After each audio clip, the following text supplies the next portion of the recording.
I have a question for pros based on an article that I found published. It's called Violence and Legalized Brothel Prostitution in Nevada. It's Barbara Brentz and Catherine Hausbach. It's published in the Journal of Interpersonal Violence. Okay, definitely going to have a link. Okay, but what I found alarming here is the way that legalized brothels are set up to be safe. The women basically have really restricted freedoms, that these women have a very paternalistic protective system that they're living under. Well, okay, let's start with this. Off-premise services, leave at your own risk. Restricting movement, the surveillance of brothel prostitutes. Most of the so-called cat houses closely monitor the movement of prostitutes. This is one of the most contentious issues in Nevada brothel prostitution. Brothel managers know when prostitutes are on shift, when they are expected to show up for customer lineups, and when they are not. The vast majority of brothels do not allow women to leave the premises while they are on contract to work, even if they are not on shift. Only one of the tiniest and only the very largest brothels allow women to go and come home when they are working their shifts. Most brothels identify specific days when women can go to the store or run errands. Some do not even allow that. Others just require that women log in their specific locations, where exactly they are going to run errands at all times. Most all brothels have a system in place for women to order out what they need from around town by paying a staff person to do their errands for them. There are a few other professions where this kind of paternalistic supervision and lockdown occur. Notably, there are no official laws in any of the brothel counties or incorporated cities that require this kind of restriction on prostitutes' movements. At one point in Nevada history, some of the local police and sheriff departments had additional rules beyond what was in county code.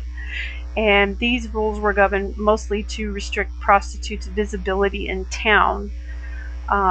Few, if any, locales have these rules anymore. Restrictions on prostitutes' mobility are entirely the purview of the individual brothel's rules. And they blame capitalism, and they talk a lot about safety. It just gets really interesting when you look into what's set up. And the first part of this was the negotiation process. I was really alarmed by the negotiation process, and I had a video up about that. And I was really emotional in that video because it's alarming to me how it's set up. What alarmed me is they do negotiations inside the room, and the way this article reads is that most of these brothels run like this, where they don't have prices. They have to negotiate. So right away there's this adversarial relationship between John and prostitute, because it's like you're going in to buy a car. You want to get the best deal. Right away you're like, your needs are conflicting. And in this particular business, I personally I have a problem with that, because it's from other things I read about too, where the John's like, I'm the one being exploited. I'm the one that's got my back up against the wall. And that can agitate them. I mean, why act like you're nickeling and diming them and ripping them off? I don't know. And this isn't part of the question. I probably don't even have time to go off on tangents like this, but it's a little bit alarming to me. So anyway, they do it in the room, so they don't tell. There's minimums for all the services, but they don't tell the John what the minimum is. The John has to feel around and decide. They have to negotiate on a price. So that's monitored, and it's monitored because here they say they don't trust the prostitutes at all, and that's why they are under heavy surveillance in and outside too. Now, but listen to the way this paragraph is written. How much time do we have? Okay. The idea there is to get the money out of the room so that there's no attempt on the man's part at any point to be physical or forceful to regain his money. Then it's our responsibility to end the party. You want to eliminate the lady. from any of the decisions in the process, so that she is sheltered from any browbeating or coercion from the gentleman's part about more time or anything, that she's put in a position to be able to say to the gentleman, oh, you're the best I've had all day or all week or all year, and I'd love to spend the next hour here with you. But these SOBs I work for are going to come pounding on the door, and we're going to get in trouble unless either we leave the room or we talk more money.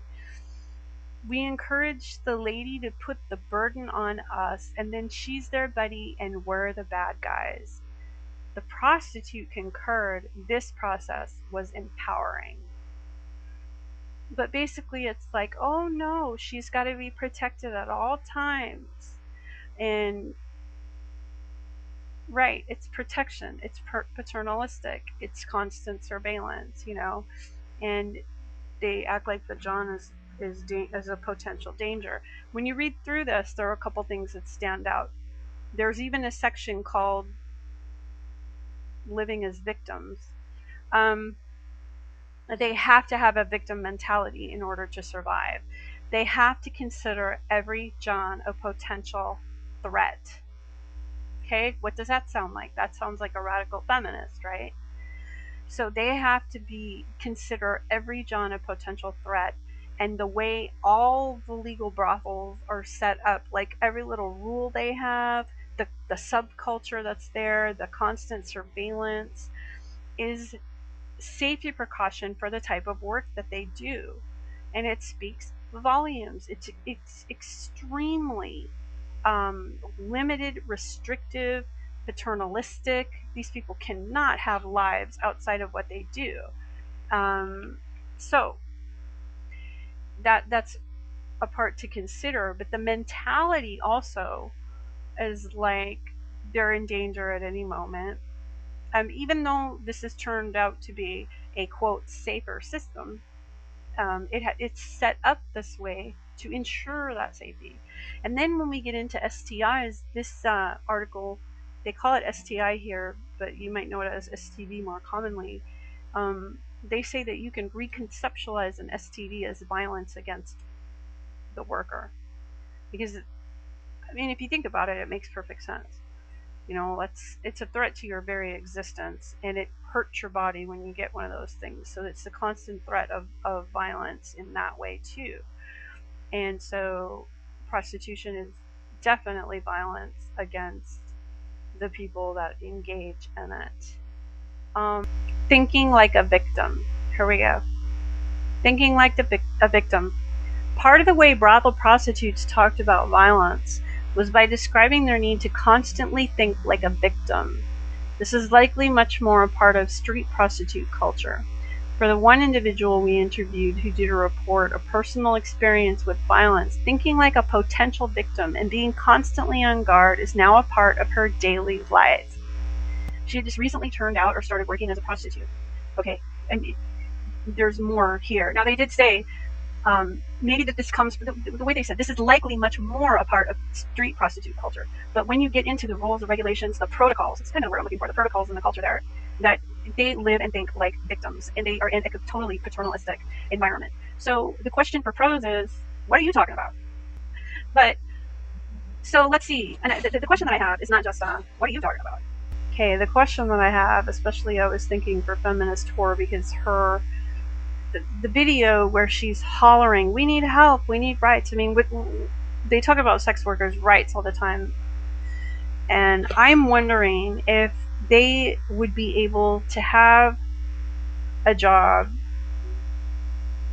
It seems to me like they're highly dependent on the state and on law enforcement. And it just doesn't seem to me that way. Studying prostitution is like a lesson in, oppression and violence against women. It's a study course on that. But not all prostitution is the same. And when we talk about sex workers' rights, you're getting into the group of people that don't have that experience that most prostitutes in the world have. So when you talk about rights, though, Isn't that necessary, that you have to rely on the state and law enforcement heavily? Would you be able to do it in, say, a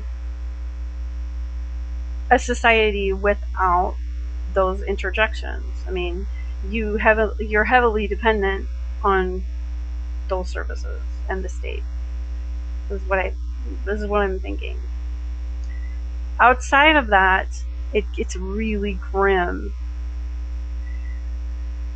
What I've learned from what I've read is that you need lots and lots and lots and lots and lots of protection. And even, like, I suppose the argument is, well, that's from stigma. That's why some of this interests me. Cases that where people say, you research the porn industry, and people have the nerve to say that you can't rape a sex worker. They're always in, like, some perpetual state of consent. No. If we get that straight, to me, it's the final vestige of male bullshit, right? If we get that straight, we're good. Just like with BDSM is a very good teacher of boundaries. It makes it crystal clear that you are in control at all times. You don't give up your control, ever. You have the moral agency over yourself. You can stop at any time, okay, even in that situation. With sex workers, why in the world would they not have control over their body? It's a really, really old notion that, it does stem from religious thinking that, once you do that, you just have now you don't belong to yourself anymore. That's complete nonsense. And it does trickle into regular culture, like with that, what is that jerk's name? Joe Francis. And that case where this woman was just there where they were filming Girls Gone Wild. She's there. So what if she's there? She can be there if she wants to. We've told her as a culture it's okay. You can do what you want. You could choose to even participate. And that's fine. Except Joe Francis is going to take the money and run. I mean, do it for yourself. Don't do it for him. So she gets sexually assaulted, and you can even hear her on the tape going, no, no, no. But they said being there is implied consent. Obviously, they think there's something wrong with being there. And once you cross over into doing wrong stuff, then anything goes, and you no longer have control over yourself. That other people get to dictate what happens to your body. You lose body autonomy.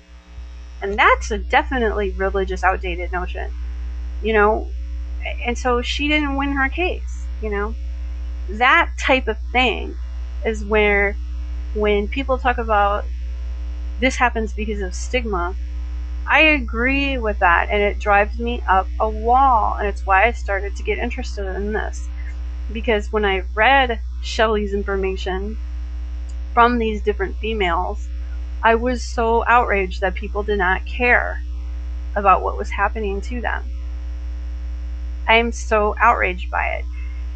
Rape and pornography in that area of work is common, and it needs to not be common. So when I heard about sex workers' rights, I thought it was going to be about stuff like that.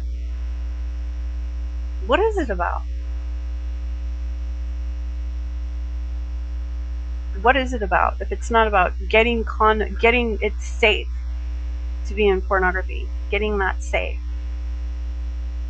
I don't know. But it's interesting, because once we handle that segment of society, it's going to be better for women. It lifts all women up when you say, to me, I was like, you rape a prostitute, that's like raping me. There isn't a difference. And some men would argue, they're like, no, because they accepted these risks. They did not accept those risks. They did not accept any kind of risk to lose control over their body.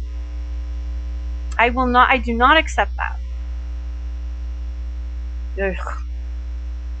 Anyway, it's way over time.